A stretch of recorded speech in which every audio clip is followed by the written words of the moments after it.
Good afternoon, I am Pete, or over on Twitter known as Risk for Rewards, and today we're going to talk about anti-post flat racing. I'm going to try and keep it as short as possible, but if you go down the bottom, it is time stamped all the way along, so you can just skip to whichever flat races you want to look at, covering the next 6 weeks basically, all the way up to the Arc and through to the Breeders' Cup.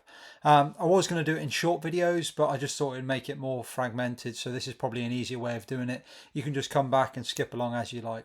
If you're not a member of the channel, please subscribe. If you enjoy the channel content, please like, because I'm just trying to work out whether it's worth doing these YouTube videos. Obviously, I do a lot of the stuff on Twitter.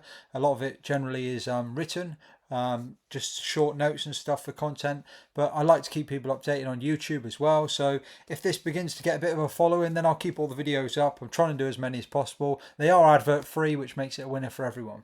On a slight side note before we start, we are approximately about 5 weeks out from the jumps. So jumps comes back into action. I think it's around the 6th of October, which is around when Chepstow starts.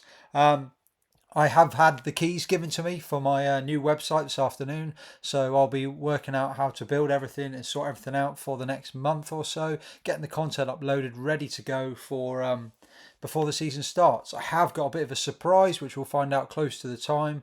A bit of news with regards to the website for those who haven't used it before may help you out. Looking forward further. The other thing I'm going to do as well over the next few weeks or so is I'm going to do a series of very short videos, so 10 minutes or less. They're just going to be videos of things that I get asked frequently. They may help people, they may not, and they're more to do with the punting side of things. So, why do I punt anti-post? How do I punt? So, what I mean is, do you put 2 points on every selection that you stake? Do you try to win £50 for every selection? What I mean by that is, if it was 3 to 1, you put £12.50 on it. If it was 4 to 1, you put £10. So I'm just going to try and run through a few things. I've got a few topics. They will be fairly different, a bit unique, but it might interest a few people. Anyway, on to the flat. So let's go. So I'm going to use odds checker. Obviously, everyone's odds checker's worst enemy at the moment. So I won't be able to tell you who the bookmaker's with. But generally, it's just the fact that I put up my flat list the other day, and I seem to be getting plenty of questions about certain horses, who's in the pecking order, etc. When I thought I'd kind of covered it, but let's see. Let's see how we get on. So first race I want to cover is the Doncaster St Leger. I've made no secret now for weeks, in the hope that I was hoping Los Angeles would not go here. Aidan O'Brien stated after the Derby, and then once he won the Irish Derby, that he was too quick. Often, I'm not sure too useful, or maybe just too high a class, that he wanted to run in the St Leger. Obviously, it's a classic, which is respected, but when you've got other horses in your stable that you can run there, then you don't need to unless you need to. The fact that he ran Illinois and Los Angeles last week, I think it was kind of getting a gauge that if Los Angeles and Illinois didn't have too much between them, then maybe he could rely on Illinois for going to the big one. He's come out since, and he's pretty much backed up his words once more in saying that he can go to the St Leger if required, but he also has the option of the Irish Champions Stakes and then the Arc. It looks like he's leaning that way. For anyone who did take the 25 to 1 each way, I did myself. Which I did. I got a friend to. 25 to 1 each way for the Irish Champion Stakes. He's now into about 10 to 1, 12 to 1. Obviously, he's going to have some big opposition there if he goes there, and that is where my gut would tell me that he's going to go. Especially because you look at the betting for this, and you've got Illinois 5 to 2, Jean Bruegel 4 to 1, and Grosvenor Square 6 to 1. So he's got the front three in the market. And in reality, in behind, you've got Some Way and Ancient Wisdom, and then it's a big gap. The next is Dear a Mile, who got beaten on return at Windsor last week, I think it was, or no, just this weekend gone. Very one paced, looked very moderate. And then the rest are like Align the Stars, Chief Little Rock, they're all 50 to 1 shots. So in reality, you're playing 3 on 2 there for O'Brien, and that's if he doesn't take Los Angeles. For me personally, I've long been a fan of Illinois. People forget the fact that obviously he was running within a length last year of Los Angeles. So he's come back this year, and he did carry £3 less than that rival. No, was it £2 less? Because obviously he had his £3 penalty. But if you watch the ride, as in you watch the finish, he was very tenderly handled. He looked like he was going to finish third. Then he was asked for his efforts. And then once Los Angeles was winning, I didn't see that he was overly hard pushed. Hopefully that brings him on perfectly. And if you're asking me for a standout, if I didn't have a bet in the race, he would be the standout for me, even at the 5 to 2 price. I did mention him at 16 to 1, 12 to 1, and again at 5 to 1, but still 5 to 2 would be the price. Of the other remainder, Jean Bruegel, really like this horse. If there was a horse that was going to win this and you just, not saying you would be shocked, but you'd basically just gone raw potential. He's very green, he comes off the bridle, but he finds so much for pressure. He's such a hard horse to get a measure on, like a big bucks of the flat. He's still very raw and very green. That's the only issue. And he needs to travel stronger and travel into his race better. If you look at the way Illinois travelled off that strong pace last week at York, Jean Bruegel could come off the bridle way too early to still be involved in that. He may stay on better than any of the others and still win, but he just needs to travel into a race. But as I've just mentioned, looking at this field, it doesn't look like it's going to be a big field. The one real question mark for me for Jean Bruegel is he's clearly a tricky ride, and Ryan Moore's obviously got the best out of him. And I would say that no other jockey, well, not no other, but it would have took a very, very good effort to meet Ryan Moore's standard that he set at Goodwood when getting this horse up to win. So the fact that Ryan Moore is staying in Ireland for Champions Day over there would be a question mark for me of who's going to take on this quirky ride. All the potential, just a lot of question marks. The third horse I mentioned was Grosvenor Square. As soon as a horse wins from the front, we all put question marks on it, we all doubt it, and we all say no way. The big thing for me was the fact that he nearly had the better of Tower of London. And Tower of London is, at the end of the day, a monster horse in his own right. I'm just going to quickly get the stats up for. See, Tower of London's a 118 rated horse. At the same time, you can say, well, he was getting £12 from that rival, but that still put him in around the 109, 110 mark. He's since then, obviously, it always looks like a fluke first time out, but he's since then come back, backed it up. He's beaten Absurd and the rest of the crowd 20 lengths. Again, he's just got one way of going from the front. Again, my query would be, does he take some knowing? Like, what's the difference between you running away with the horse running away with him and going off, and you getting the perfect ride? Ryan Moore obviously was on last time out, but at the same time, you look back to the ride before when he was under Gavin Ryan at the when beaten by Tower of London. That was nearly the perfect ride. So it wouldn't surprise me if maybe Gavin Ryan picked up the ride on Grosvenor Square. Massive danger. Big thing with Grosvenor Square as well is he's going to put the pace into the race. You know they're not going to dawdle. That will suit Jean Bruegel and especially Illinois. Illinois will love travelling into that pace, and he finds off the bridle and obviously he's a strong traveller. Jean Bruegel needs to learn to travel if he's going to keep tabs on Grosvenor Square. Of the rest, Los Angeles, I've said, hopefully will go to the Irish Champion Stakes. Some way, very strong form in the Irish Derby when finishing just in behind Los Angeles. That form would put him not far, like there or thereabouts, similar to Illinois in the form categories. Bit of a bomb out last time at, I believe it was Ascot in one of the big races. And I'm not saying it's a roll of the dice. It's kind of like what can we go for, seeing as this hasn't gone to plan. I wouldn't have said when they started their season that the St. Leger would have been the main hope for this horse. They've got huge amounts of, how's the best way of saying it? Huge amounts of hope, expectation and potential for this horse. Like David Menizier talks up this horse like it's one of the best he's ever seen of his own. So I'm not going to stand here and say that he hasn't got a chance. Ancient Wisdom, I've just not really been impressed with at any point this season. I'm not saying he hasn't trained on. In fact, I probably would say he hasn't trained on when I think about what he achieved last year. He was obviously well beaten by Economics, and I know he won last time out when beating Royal Supremacy and Space Legend, but I just thought that race was very, very mediocre. I mean, that run last time out was to a 111 RPR. And he's coming in here against the likes of Illinois, ran to 118, so that's £7 difference. 116 for Jean Bruegel, and Grosvenor Square 117. So I mean, he's needing £5 to £7 probably just to get in the mix, and that was below last year's form. So arguably he is below. Of the three, more than happy that I've obviously got those three in the bag: Illinois, Jean Bruegel and Grosvenor Square. If you're asking me, because of the way I think the race may set up without jockey bookings, Illinois would definitely be my number one, but I'd probably put Grosvenor Square second because of his uncomplicated nature, because I don't know who's going to ride Jean Bruegel. On to the Matron Stakes over in Ireland. I'll keep this simple. I do think Porta Fortuna, she was very underrated, came into the Guineas. Huge monster run on the fast ground. It looks like flat track. round a bend, straight track, doesn't really matter to her now. She's just improved out of all recognition. She's so solid. The big thing why you don't want to be taking 7-4 now is because she's ground dependent. She wants that good, faster ground. And this race, Saturday the 14th of September, is on the same day as the Doncaster St. Leger. She could end up facing Fallen Angel and Opera Singer, so it could be quite a race, or they could all fall away. At the end of the day, if I knew it was going to be rattling fast ground, Fallen Angel was the only rival, Opera Singer wasn't in it, and she was like even money, I'd rather take that than be taking the 7-4 now. So it's a no bet currently at the moment. Again, why the calendar program is like this, but again, on the same day once more, we go to the Irish Champion Stakes. This is why Ryan Moore is not at Doncaster for the St. Leger, because he's running in the Irish Champion Stakes. So the favourite here is Economics.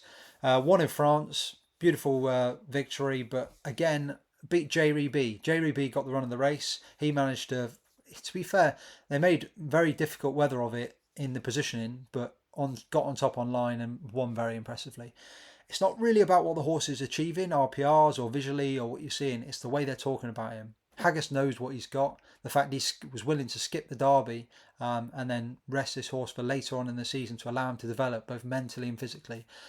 They've made quite strong assumptions, quite strong direction claims for last time out. They said Irish Champion Stakes, potentially Ascot's Champion Stakes, and he's backed that up again this week. So it sounds like this is going to be the plan. If he wins this, they may say, okay, job done for the season. If he doesn't win this, they may say job done for the season. It's hard to know.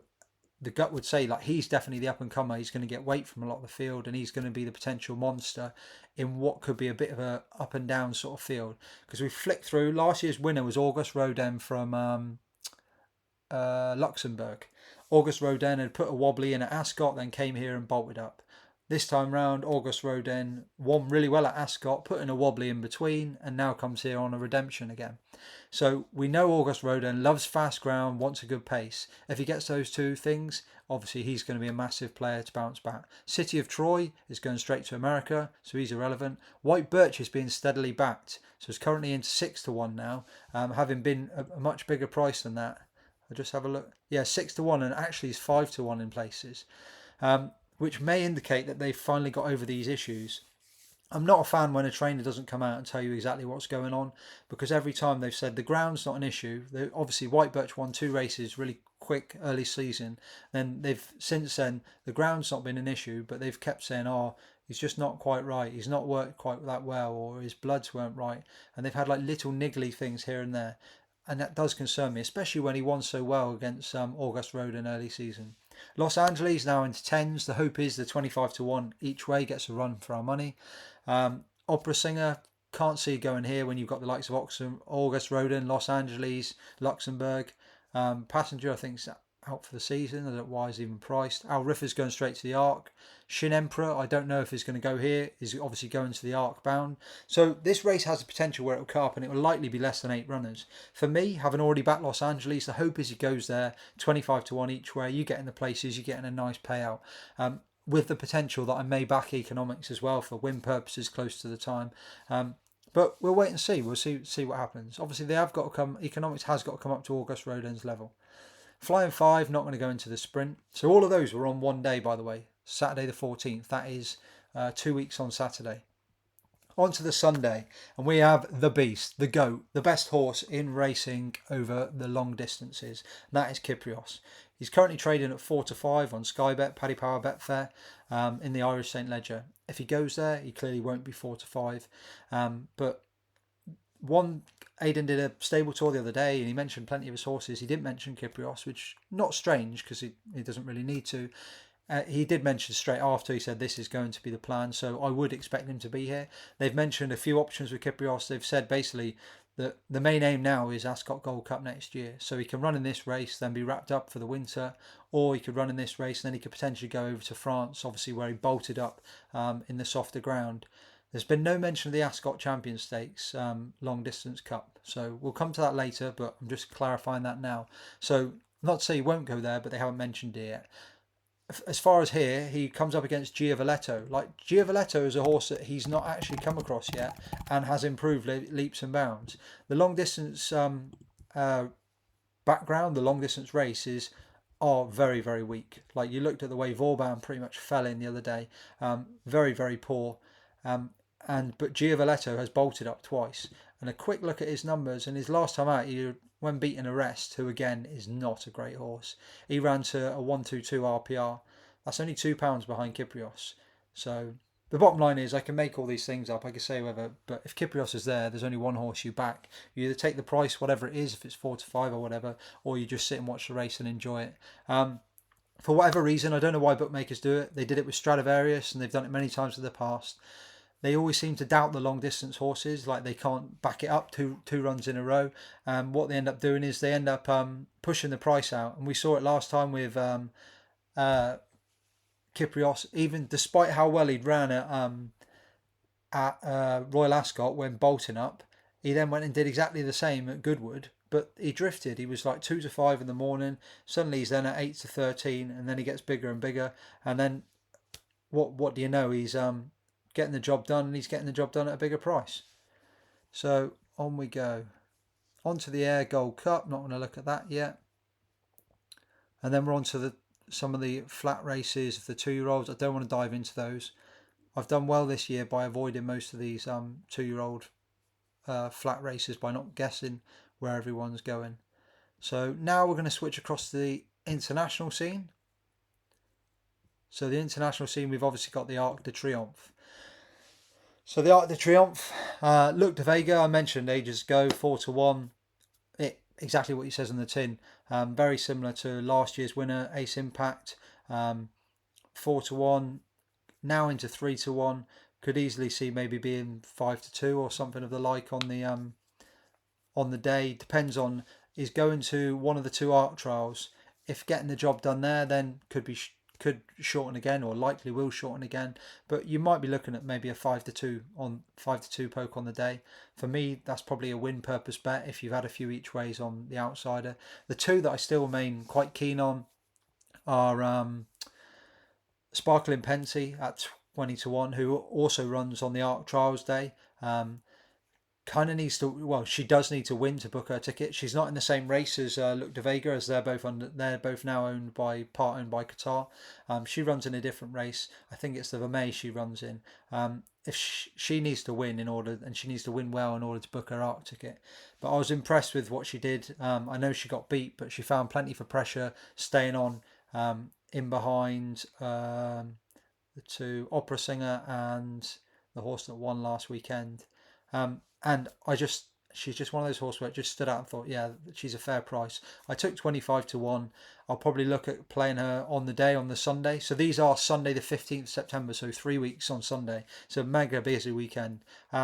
So she'll be running that day. And obviously I put up at 25 to 1 Opera Singer, who's now currently about 12s. I wasn't overly excited by her performance with regard to the Arc, but I thought she did it well. She'll improve, and we'll see how she gets on as she goes forward.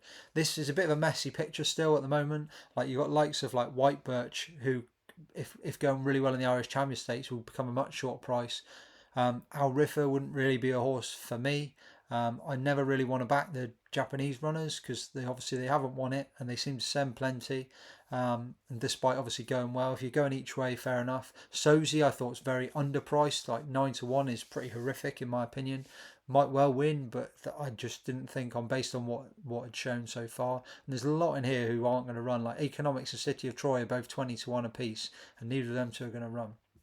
So anyway, that was just a quick flick through of the Arc. Now we go across to the Breeders' Cup. Breeders' Cup Classic, obviously I've mentioned it at the start of the season, not stopped mentioning him all season. He's been an absolute cash machine and a gift for all. That's of course City of Troy. The 20 to 1 or 22 to 1, whatever you got, is now 7 to 2 best price. But the bottom line is you can take the price now or you can wait or whatever. You just don't know how he's going to handle the dirt. Like, he's got it in his pedigree, being a Justify, he should do, but he's got such a long stride. I think what he will want for sure is going to be drying conditions. If it's dry conditions out there and he can get out in front, now he's got that optimal speed straight out of the gate, away and gone. There's a strong chance that he could get out of the gate, away and gone, and get himself in a really good position, avoid the kickback, and then if he's good enough, then we'll see. They do not set a great standard out there, like with Fierceness, 6 to 1. Then in behind you've got 10 to 1 the field. There's not any horses. Normally you come in and there's a couple of standouts, and this year they just haven't emerged. They are a very muddling bunch. On ratings he'll be a stack above them. It's just how well he handles the dirt. Breeders' Cup Mile, haven't played in this race, but if you're asking me notable speech at 7 to 2 or Rosallion at 6 to 1, it would be notable speech. But at the same time, the reason I haven't played, well, going to the Rosallion side of things, Rosallion I'd be worried that wouldn't turn up for the rest of the season. And if they do, can you, like, obviously you've been off with an issue, can you guarantee 100%, etc., etc.? The notable speech, the concern I've mentioned with Delmar numerous times, is a bit like Chester. Tight, trappy, windy track. Notable speech to a horse who likes to come from behind. Huge, significantly fast turn of foot. But if you don't get them gaps, it doesn't matter how fast your turn of foot is. So that's my concern. But we'll wait and see till close to the time. Right. Breeders' Cup Turf, Calandigan 7 to 1. I've seen a lot of mentioning about this, obviously, with Breeders' Cup and Ascot Champions Day. There's nothing to say that if Calandigan runs at Ascot Champions Day, can't go to Breeders' Cup Turf. They obviously won it with Tarnawa, one of my biggest bets, biggest winners in the past. She won it by absolutely bolting up, coming down the outside. Beautiful ride. And he would have an absolute monster chance, especially when you look up what he's up against. August Rodin obviously won it last year under a brilliant ride, but you look at all of the top 10 in the market and they're all British horses, like Goliath, City of Troy, Content. City of Troy should be going to the Classic. Goliath, I don't know where Goliath's going. Content would likely go to the Fillies and Mares turf. Economics isn't going here. Sozy, no idea. It would depend how they get on in the arc if they go. JRB cannot be in the same level as Calandigan. And then suddenly your 7 to 1 looks like a good price. I haven't played in the race at the moment, but that is just my initial thoughts. Like I said, you don't need to rush to play everything straight away as long as you beat the news when it does come out.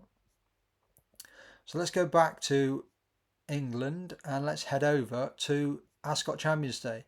So for those wondering, that is Saturday the 19th of October. I think it's 6 races, 5 Group 1s. Something like that, or it might be 6 races, 6 Group 1s. So it's a smaller card, but they're all Group 1s. The main fixture is the Long Distance Cup, and as I've mentioned, I know obviously a few people must have snaffled the price. I mentioned Trawlerman in this race. So Trawlerman won this race, beating Kyprios. Kyprios had a bit of a windy year last year, came back, returned, and went into this race. But Ryan said he hit the front too soon. I was there that day, and it was depressing, trust me, because it was grim weather. Everyone expected Kyprios to win and do his thing. He hit the front, and the crowd were absolutely booming, thinking, this is it, let's go. And then obviously Trawlerman fought back. It could be the Dettori factor, that's the difference in jockey booking. But I didn't think Trawlerman did a lot wrong at all at Ascot in the Ascot Gold Cup in June. And I thought a repeat of that effort would make him very, very hard to beat if Kyprios doesn't turn up. So you've got 2 angles. He's currently 9 to 2. You either play the win angle and just hope Kyprios doesn't turn up. You play the win angle, and if Kyprios does turn up, you can cover your stake so that if Kyprios wins, you get your money back on Trawlerman. If Trawlerman wins, you make profit, vice versa, etc. Or you play Trawlerman each way. He's currently still priced 9 to 2. I know I mentioned at 5 to 1, still 9 to 2. The only concern with either playing each way or getting too invested in this is the fact that John Gosling hasn't said anything about Trawlerman since. He doesn't say, yeah, this was a great run, we'll look to come out for Ascot Champions Long Distance Cup. I do think that will be the plan, but he has been a quirky horse with a few issues in the past. But the fact that he won it last year, they loved the track. He was supposed to go to Goodwood, but he didn't. Soft ground or fast ground, I don't think it'd be an issue because we saw how well he went on fast ground in June, and it was soft ground when he raced in this last year. The rest, like the likes of Sweet William and those in behind, like Illinois in here, Los Angeles in here, like Aidan O'Brien, if he doesn't run Kyprios, he could run a few of those. But as seen last year, it's so hard to go from winning a St. Leger to then going and winning the Long Distance Cup a month later against the older horses. So for me, I think Trawlerman's absolutely standout. You're just basically playing, your bet is based on whether he actually turns up, which I think he will. I'm not going to go into Champions Sprint. The QE2, obviously Charin, standout, looked more like better and better as the season's gone on. Currently 5 to 2. My concern for Charin would be the fact of, one, the ground is likely going to be softer than what we've seen him on all season. And 2, Champions Day just throws up plenty of shocks. So I'm just not in a rush to take that price. But if you were getting 5-2 like the day before and it's a similar sort of field and you're racing against some of these, but even the market, they don't know what's going to run because they've got Fallen Angel and that Opera Singer is 8-1 favourites in behind. Notable Speech is 8-1, but Notable Speech's next target is going to France, which might even be around the Arc sort of time. So I'm not convinced that will definitely happen either. So the final race that I'll cover, obviously, on Ascot Champions Day is the Quipco Champion Stakes. So I did put Calandigan up. I put him up last week. Mentioned him last week. He was 5-1, and then people have snaffled him, and he got confirmed. Not confirmed, but another snippet of news from Connections saying he's likely to go to Ascot. They're still thinking that is the plan, and the 4-1 is now into 7-2. Generally 3-1. Still a fair price. I did mention in fair detail that just how much he would have in hand over some of his rivals if he was to go to Champions Day. It is his only entry at the moment. He can't go to the Arc because he's a gelding. But just for context, he'd be weighted 9-3, so he'd get £4 off his elders. So the likes of, you saw how impressive Goliath was. He got a 127 RPR. That's the same number that Calandigan got off the back of finishing one length behind City of Troy, but obviously he's getting £4. So Goliath would technically need to run £4 higher than what he's shown before. A yardstick who's done very well this season would be Blue Stocking, who she ran to 119. The fact that Calandigan's run to 127 and would get a pound off her, it just like all his elders that he's taken on would have a big amount to find with him. The main dangers would be his own. So Los Angeles, City of Troy, and Economics. City of Troy, straight to America. Los Angeles, the plan is to go to the Arc. So you can come here after the Arc, but it's a big ask to ask. It's normally about 2 weeks after, 2.5 weeks, 3 weeks maybe. So it's a big ask to be able to perform there and then to come here. So the main focal point is going to be Economics. So the aim is going to be looking at how you want to play the Irish Champion Stakes. Do you want to back them to win the Irish Champion Stakes and then win the Champion Stakes? Currently at 3-1, it means you could get some sort of saver on to go with against Calandigan. Again, these are all speculative because we don't know they're 100% going to turn up. But Calandigan on his last two runs, 127 and obviously the 119 here shows that he's proven. He's proven on the fast ground. He's already got form on very soft and heavy ground. And even his ratings, his RPRs, he's higher than Economics. But if Economics wins the Irish Champion Stakes, then suddenly he'll probably be like 7-4 against Calandigan's 3-1. So it's just working out if you want to take an angle on Economics before that. Obviously, if I do, I will put that out in the Doncaster St. Ledger preview in 2 weeks' time. So, yeah, to summarise that race, obviously what I'm saying is Calandigan is the bet that I've had so far, but I may look to add Economics just so that I don't lose if he wins, because it does look a 2-horse race, whereas I would be still fairly confident in Calandigan. So finally, on to the final snippet, and that's next year's Classic. So 2,000 guineas is still a bit of a blurry picture. Lion and Winter at 8-1. I can't really argue with that. Fair price. It's strange. He made Connections. Connections were confused about how speedy he was. They were expecting him to maybe be more of a progressive type, as in come onto his own. I think they were planning to use that last race as a bit of a stepping stone to then really blast him away in the Goffs Million. But he bolted up. He does look quick, and York does play to those faster sectionals, faster horses. The race was pretty much done and dusted in the first furlong when he got a perfect break, went out and he got the perfect position. Through parts of that race, Rulin Court did actually have faster furlongs than him. But he just wasn't as well positioned. He loomed up, Ruling Court loomed up, and at one stage I thought, here we go, this is going to be it. But he just never got past, and Ryan had saved some up his sleeve and he sped away again. So I think those two could take high order in some of these races coming up. Ruling Court went out to 25s, now 16s. I think I mentioned him at 20s. I've not given up on him as a 2,000 guineas horse. Like you saw, Caribus got beat in the same race, staying on. Very different circumstances, but when these horses are so young and immature, they do improve significantly for time, experience, weight. Like he didn't have a clue when the button was pushed, so I wouldn't write him off. but obviously Lion and Winter does set the standard. Ancient Truth, hopefully we're going to get to see, because it sounds like Ancient Truth might be going over to take on the Lion and Winter. So then we'll find out, because if Lion and Winter beats both of Appleby's best 2-year-olds, well, we're guessing they're his best two, then in reality it's going to be Aidan O'Brien's side of the water that's there to lose. But obviously you don't need to start firing. Obviously you're already on Ancient Truth, but don't need to start firing into every bet. Like the Lion in Winter, close to the time, you can analyse whether to take the 8-1 if he's coming out and you think he's going to win, or getting him in some sort of double up, like say 16-1 to win whatever his race is and the 2,000 guineas. But it's still a fairly blurry picture. But I'd imagine by the time October comes round, it'll be a lot clearer. 1,000 guineas. Love Bedtime Story. Obviously took the big prices at Ascot. 40-1 we got to win at Ascot and then win the 1,000 guineas. Went into 3-1, now out to 5-1. Some people weren't impressed last time out when she won. Didn't scramble home. She just not made hard work of it. She just didn't look like she put a lot of effort in. Aidan O'Brien was quick to come out straight after and say, look, I was delighted with what happened. And you reading between the lines, you can see that they've clearly left plenty to work on. I wouldn't imagine they did a lot with her between her runs, and they were just teeing her up ready for her next run, which is in, I think it's in the same weekend, that 14th, 15th of September again. So we'll see her. And then they're looking at potentially stepping her up to the mile, the Fillies mile over at Newmarket, I believe. But obviously a lot of water to go under the bridge there. Fairy Godmother we've not seen. I have a sneaky feeling, I took the price at 7-1 rather than obviously the nice prices. And I have a sneaky feeling that she could, even though she wasn't as impressive, that she could be the better of the two. But we'll see how she gets on, because she's due to come out in the next few weeks as well. Once she's entered up, you need to make your decision if you're taking her for the 1,000 guineas. And then finally Giselle. Giselle was one that I mentioned on the review last week. Aidan O'Brien said she's back in full training and she'll be looking to get a run out in the next 3 weeks or so. So she's a dark horse, I think, for both the Oaks and the 1,000 guineas. She wasn't far behind in a big race on debut, and I think she could be a sneaky one. So yeah, and obviously that's not even mentioning Lake Victoria, who was very impressive as well, and Babouche, who's obviously bolted up since.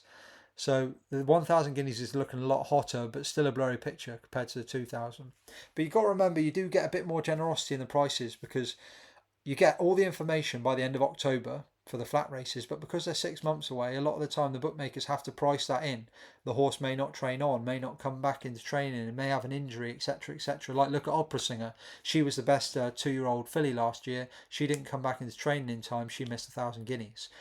So you will get a little bit more conversation. So it'd be no surprise to be able to still pick up 4, 5, 6, 8-1 for certain horses, even once you've got all this information. So just don't rush.